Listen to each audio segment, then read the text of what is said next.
Hi everyone, welcome. Thank you for joining our positive parenting series today. We're just going to wait a few more minutes and then we'll bring Dr. Ream in to get this going. Hi, welcome. Thanks everyone for joining.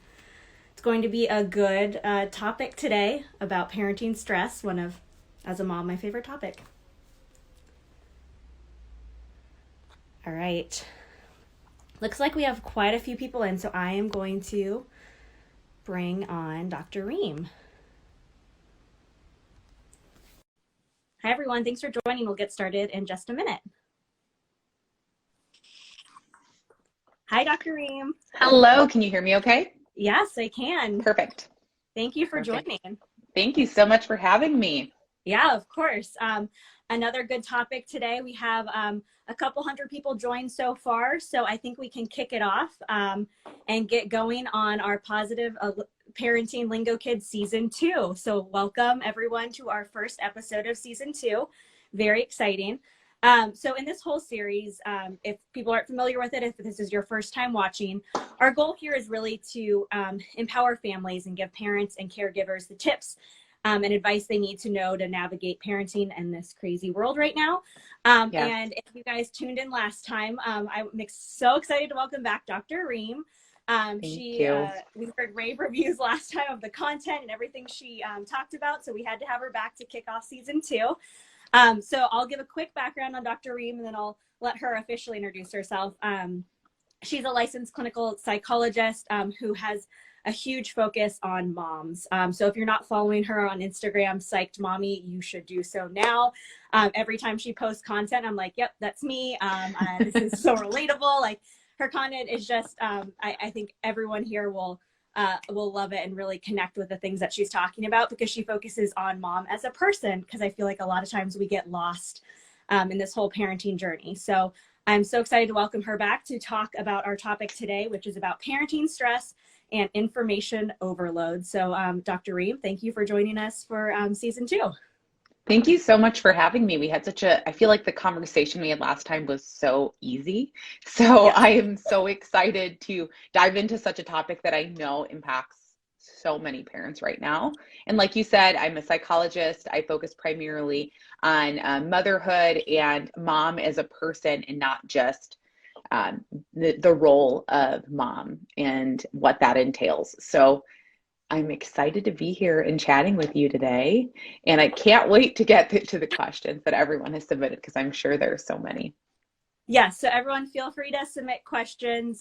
We'll be answering, or Dr. Ream will be answering them at the end of this session. So yeah, for everyone who's kind of wondering what information overload is, like we are in this parenting time where we are hearing so much from everyone about how to parent your child, whether this is like while you're pregnant, while you have a 3-year-old, an 8-year-old, whatever age, people always have their own thoughts on how you should parent. And I feel like Dr. Ream, like back in the day, it was like just books, like that was all we had to deal with. And now it's social media and podcasts and just people all around us giving us advice all the time. So can you explain to everyone what information overload is? And I think in one of your recent posts, you called out that it was one of the most kind of biggest points of stress for parents right now. So I'd love for you to kind of, give us an overview of what it is. Yeah, you nailed it. So information overload is exactly what it sounds like. We're gathering information and it's not just from the books that maybe parents used to before, but now it is our, providers, the physicians that we meet with, our family members, our in-laws, perhaps our friends who have children or have multiple children that want to give you their take. There's a lot of information on social media, and obviously a lot of the influencers that are now on social media are also professionals. So we're getting inundated with information.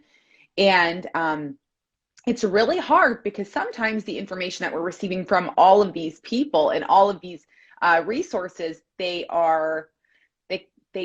counter one another, right? They don't necessarily align. So one person will tell you how you should be feeding this way, and the other person will tell you, well, guess what? That's not the best approach. One person's going to tell you how you should be putting your kiddo to sleep, and the next person's going to tell you that's not the best approach.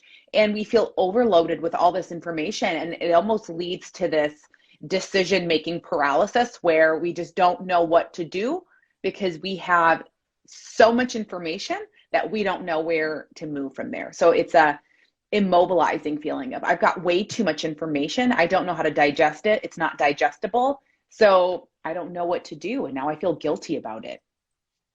Yeah, That's I think the every gist of it. parent probably has gone through this. And I think it even starts, I mean, when you're pregnant, people have advice on like what you can and can't eat or what you should be doing and not doing. And so what is your advice? I think it would be helpful, I think, for early stage parents and even late stage parents as your kids are getting into school, like you're still getting feedback from everyone. Like what can like new parents do when they're getting inundated with advice for a kid they may not like, may not be out in the world already yet?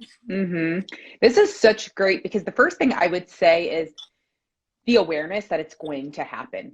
Regardless of if we want it to happen or like what the intention is, it's going to happen because it's just a part of life. So the first piece is understanding that people are going to do it and exploring like what the intent actually is. Sometimes I feel like we can get so overwhelmed that we feel like this is, what do they think I'm like stupid? Like that's how, you almost think like, why are they telling me this? Do they think I'm clueless? And we can get really, sucked into the negativity of it. And the first piece is understanding that, okay, I think people are trying to be helpful, right? They're sharing from maybe their experience, what worked for them, because that's all they know how to do. That's the best thing that they feel like could be helpful for you, although it may not be. So take everything with a grain of salt and know that everyone's intentions are not necessarily negative. The next piece is knowing the source, whatever the information is. Like, for example, if it's a provider, it's somebody on the internet, it's a magazine you read, a blog you read, know the source, know who's writing this information. Are they an expert? Do they know what they're talking about? Do you trust them? Do you trust their parenting strategies? Like, does it align with what you believe? That is going to be really important, because obviously not every parenting resource is for you. So understanding like, is this, check the source. Is this a good source? Do I value their opinion? And so once you've gone through that, like, what is this person's intention? What is this source? Do I trust the source? Also realizing, is this something that I value? Does it line up with my parenting philosophy? So that is so incredibly important. Sometimes I think we get inundated with information that's like not our information. Like I might not care about curating meals that look like that person that told me I need to make those meals, right? Like that might not even actually be on my priority list when I think of who I am as a parent, but now I'm doing it because I feel guilted or pressured into doing that. So really check back in with your values. Like, what are the most important things to me as a parent? And lastly, like setting the boundary. Is this a boundary I have to set with people that are repeatedly giving me information and it goes against everything I believe in? Do I follow a ton of accounts that are inundating me with resources that I'm not prepared for or ready for? So figuring out, how do I create at least some control and peace over what I digest? And I know that's a few steps just to jump right off the bat, but those are some things that I think will really help us navigate that information overload and the parenting stress. Yeah, I think that's all really helpful and resonates with me. And I think about like social media and like whether you're a new parent or like an experienced parent, like you see all these accounts on social media and you feel like, okay, I should follow this one. Like that was great content. I need inspiration here. And you end up following like a couple hundred parenting accounts, whether it's crafts or cooking or whatever it is. Like, is there a certain number of accounts you should follow? Like, what is a healthy amount of information that you should be receiving every day? Because I feel like when I'm scrolling through, sometimes I'm like, I can't do that. Like, this is too much. Like, it is information overload. So is there like a healthy amount of, like, I guess, like categories or people you should be following on social media, or is it a personal preference for each person? It's definitely a personal thing, but I would really encourage people to check how they feel. So how was I feeling before I got on social media or whatever the situation is? And then assess, how am I feeling after? Am I feeling more stressed, more anxious, or more pressured? Then it's time to really evaluate those accounts that I'm following. Which ones in particular made me feel like I'm inadequate? And really, when we think about it, if somebody is giving us information as inspiration, like this is inspirational, this is an inspirational craft or whatever it looks like, it's not meant to put more pressure on me or make me feel inadequate. So we have to really look into that. Like, how am I feeling when I log off of my phone? How am I feeling with all of that information I received? And then know that you're going to go through seasons where sometimes we go through a season where we can do fine.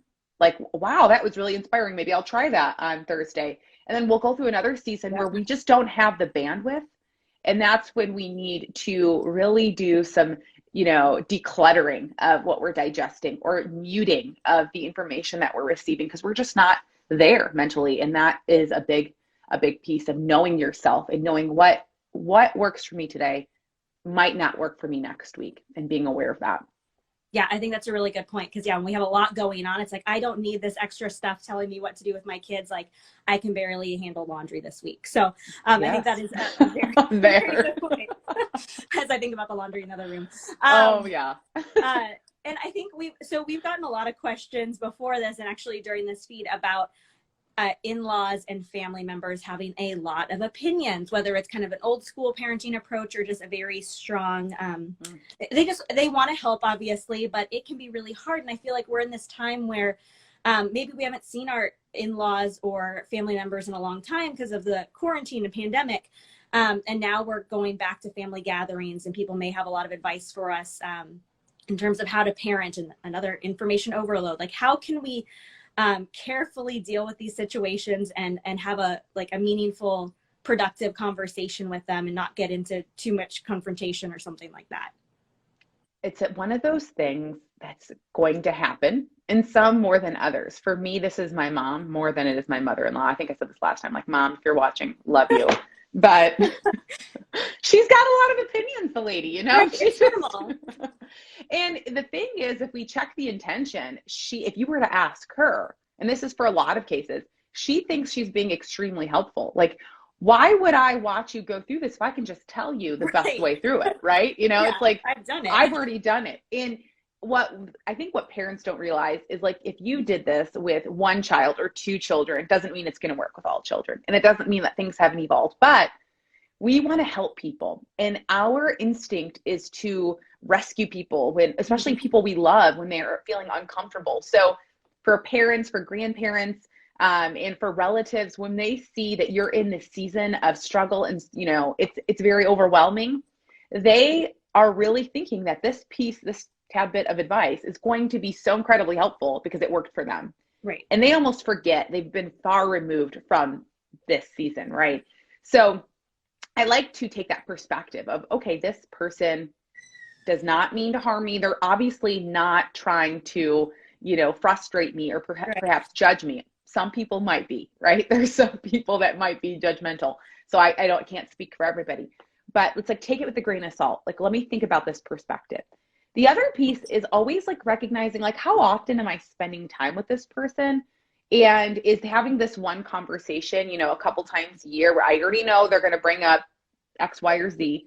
Is it going to impact my life that much? Or should I prepare myself? Like, I already know this is going to come up and I'm going to have a strategy to, navigate this. And the other piece is like those repeated people that are in your life. Maybe it is a parent that you see regularly multiple times in the week, and you do find yourself like thinking, like, this is actually getting really frustrating and it's undermining my parenting and it's making me, a lot of feelings come up for me. So I need to set a boundary. And we really want to get in the habit of, when we set boundaries with people, is telling them, like, we want to tell them what our actual need is, like a positive need. We don't want to like berate them. We don't want to point fingers and put them down, but we want to say, you know what, I know that you care about my family, because we do. Like, for most people that are in our life, we recognize that they love our children or they love us. So we want to recognize that. We want to say, you know what, Mom, this is my example here. I'm not doing a session with myself, I promise. But we want to say, Mom, I know that you love me and I know that you love my kiddo so much. We are just choosing to do something different because right now we need to work on this. Like, this is what we are working on as a family, but I really appreciate your support. And we'll notice that this gets sometimes more challenging with people that are pushier. Sometimes with most people, they will just, back off. So it's really about navigating that. And the better that you get at saying, I appreciate that, we're choosing to do something different. There's some people that will work for. And then there's other people that you're going to have to be a little more firm. And sometimes that feels really uncomfortable to say, you know what, mom, I've noticed that I told you now like a few times. Remember on Tuesday, I brought up that this was uncomfortable for me and I'm bringing it up again. What's going on? Why are you pushing this topic? And then opening up the dialogue and seeing where that goes. This does not feel good. No, It it's is not. not, it does not feel good.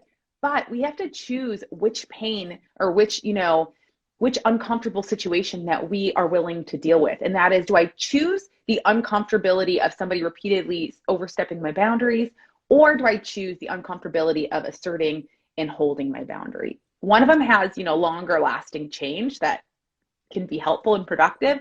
So just choose wisely with that piece. But one thing I wanted to bring up, and I hope I'm not losing this in my brain here, but sometimes when it's somebody that we're not seeing as often, we can just thank them for their feedback. Like there's a concept, right? Like, oh, I hadn't thought of it that way. I'll consider it. Like I'll consider your feedback. That's a good one. Okay. Or maybe I won't say it's a good one, but it's definitely something I will consider. I'll think about that. We don't always have to, do the boundary setting, the disputing with people, just figuring out like, what does this situation need? Yeah, I think that's such good advice for all of us, because I think through like when you're talking with people so often and it's like, I don't want to bring this up because I don't like confrontation personally, but if you're going to resent the person or you're just going to harbor these feelings, like it makes sense to have that conversation, talk to them openly about how you're feeling, because then it's going to hopefully like create a lot more peace for you in the future rather than this keep happening. Because I think it would probably keep happening with people that you're going to see all the time. Absolutely. So I think that's some, very helpful advice. And then another question we're getting is, how do we help with this issue of information overload? Because I think a lot of us, when we have parent friends or friends who are new parents, like we want to help them, like you said, we want to give them information, give them our knowledge. But I think it's good for us all to be mindful of like, we don't want to overwhelm them like we've been overwhelmed. So how can we approach friends and family members in a healthy, helpful way with information that we've found successful for us? I'm so glad this question came up, because that shows that we care about, how we approach other parents and how we can better support them. So I think that's very important. I think the piece is asking permission. That's like with most things in life. It's like, do you want feedback on that? Like, do you want some information, or do you want to know what's been helpful for me? And some people might just say yes because they feel uncomfortable saying no, but you just want to gauge that situation.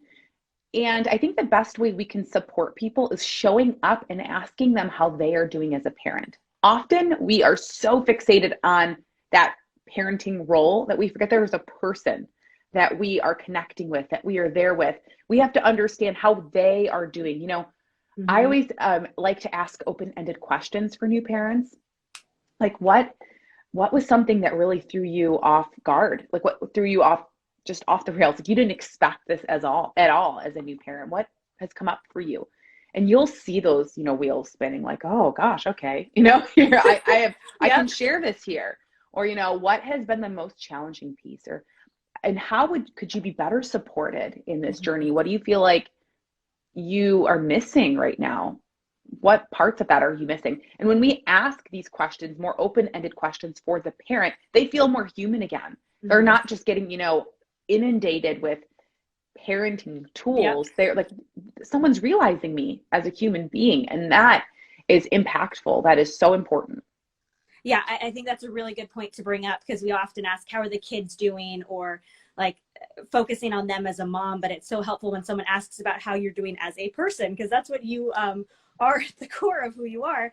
And mom is one of the most important roles you play, but it can, like many of your courses and content on social media talk about, like we can lose ourselves. So I think that's a really good thing to bring up.